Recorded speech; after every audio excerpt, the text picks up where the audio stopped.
So we're going to fill in what we just talked about that we already know, we've done before. 0 degrees, 90, 180, 270, 360, 0, pi halves, pi, 3 pi halves, and 2 pi. All right, so we've already been talking about those numbers earlier in the year. It's important for you to remember when you're thinking about the unit circle.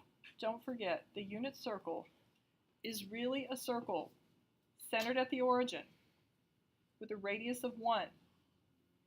And so if we're just looking on a piece of graph paper, it's this little tiny circle right here. But it's got so much information that we're going to use that we couldn't put it on that little tiny circle on a piece of graph paper. So it's blown up really big so we have room to write. But it's important to keep in mind that that's where it is, that it's on the coordinate plane, that it's centered at the origin 0, 0. And so that means this ordered pair is what?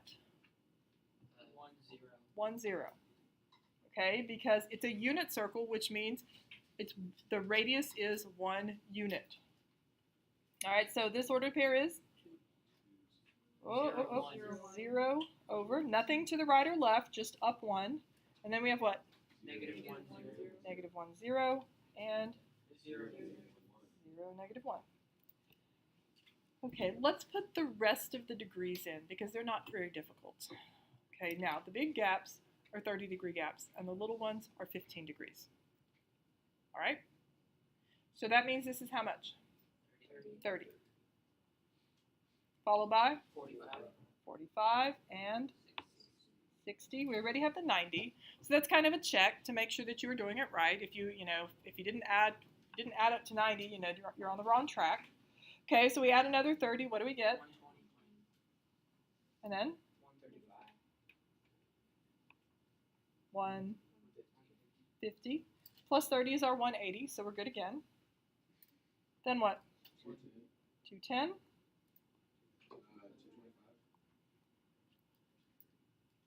2 what? 240. Adding 30 gets us the 70, so 270. Next up, we have what? 300,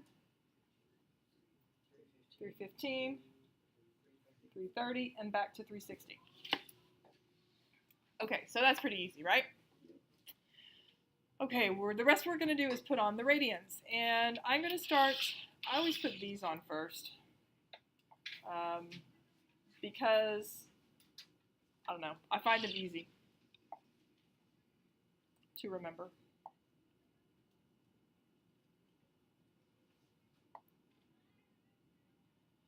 Okay, so I'm starting here, and I'm going to count the axes and the places that I've marked. Okay, so I've got, this is starting at 0, and then I'm also going to think about this as, I already know that's pi halves, so how much is this going to be? Pi fourths. All right, so this is 0, this is 1/4, this is 2/4. At what degrees does 3/4 go? 135. Okay, so I have 3 pi fourths there. 4/4 is 1, so that's pi. Where does 5 pi fourths go? 225. Because I'm basically hitting just all of these middle ones along the way. They're all the fourths. Okay, the one that's in the middle of each quadrant. So then this was 5 pi fourths, so 6 pi fourths is here, it reduces to 3 halves. And the next one up is 7 pi fourths at how many degrees? 315. Okay, so now I need to get the other ones that are left over.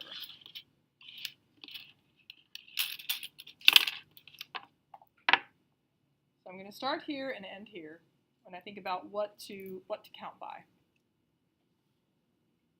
So I've got my axes on, and then I'm just going to mark the ones that are left.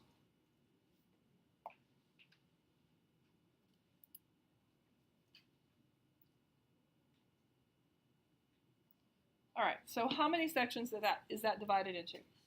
6, okay? So that's what we're going to do. We're going to count each one of these as our 6. We're going to skip over the ones in the middle. And we're going to reduce as we go. All right, so this is 1/6, which will be pi 6th, right? And then we're skipping over that one in the middle. We've already written it down. This is 2/6, which reduces to what? 1/3. So we write pi thirds. 3/6 is 1/2. 4/6 reduces to what? 2/3. So 2 pi thirds. And then we have our 5 pi 6, no reducing. And we check 6/6 is 1, so we have pi, so we're good. 7/6 is the next one, 7 pi 6. 8/6 reduces to what?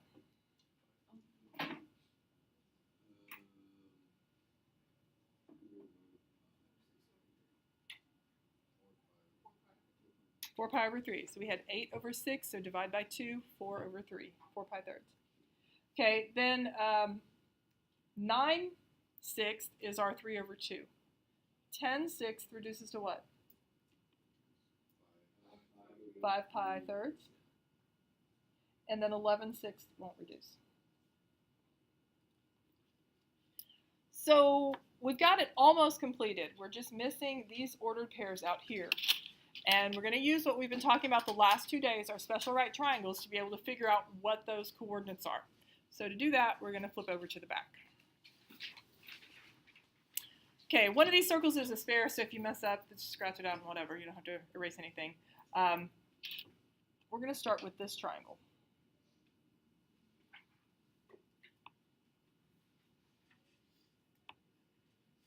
How many degrees is this? 30 degrees. All right, I'm going to draw a separate triangle up here just as so it's easy to see and not with the clutter.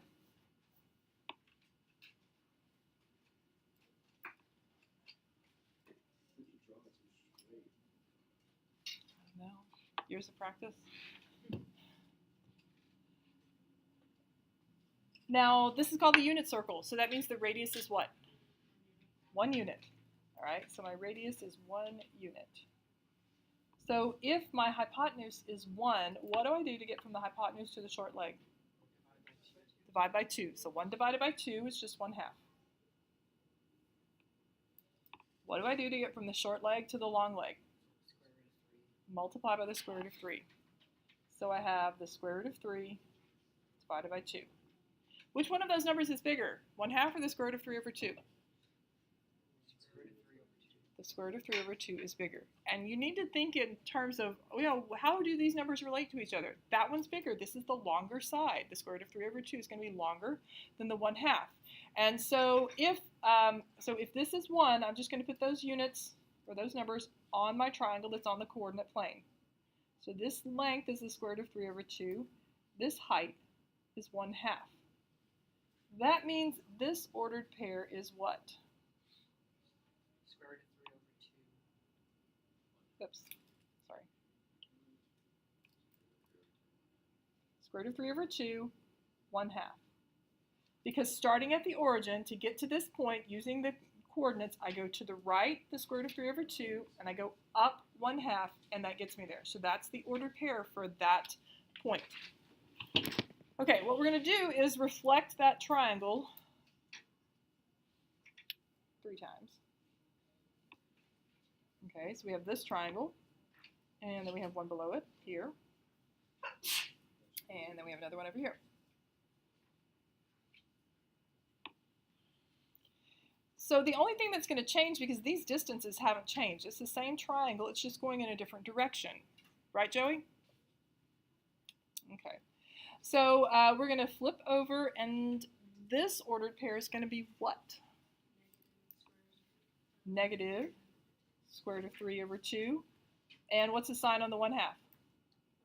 It's still positive because we're in the second quadrant. Okay, what are the signs like in this quadrant, in quadrant 3? Both negatives.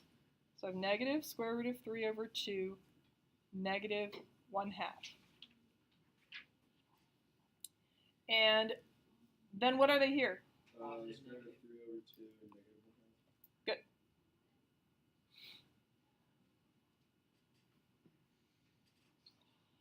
Okay, we need to transfer that to the front on our unit circle.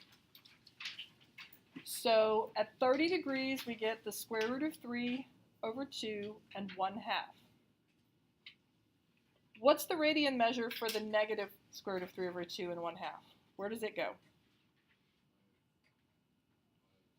5 pi 6, good. Okay, so we're going to bring this straight across here. It's going to go at 5 pi 6, the square root of 3 over 2. I'm sorry, I left my negative sign off. There, get it in. And a 1/2. Okay, where does the next one of these go? 7 pi. Good, 7 pi 6. And both of these signs are what? Negative. Negative. So negative square root of 3 over 2, negative 1/2. And where's the last one of these go? 11 pi 6. We get a positive on the first one, square root of 3 over 2, and a negative on the second one. Okay, we're going to go back to the other side. And with your partners in just a little bit, don't start moving around yet, you're going to fill in these two triangles. All right. So how many degrees is this? 45. 45. What's this radius? 1. Still 1, doesn't change. All right. And then the next one you're going to do is this one. How many degrees do we have there? 60. All right, so we've got 60 degrees right here. And I want you to make the other circles look like this one, where you have all 4 triangles drawn and all 4 coordinates labeled in each quadrant, and then move them to the other side. Make sure your answers are in simplest radical form. Okay, move your desks, work with your partners, or with your group, face each other. Groups of 4. Go ahead and go groups of 4, please.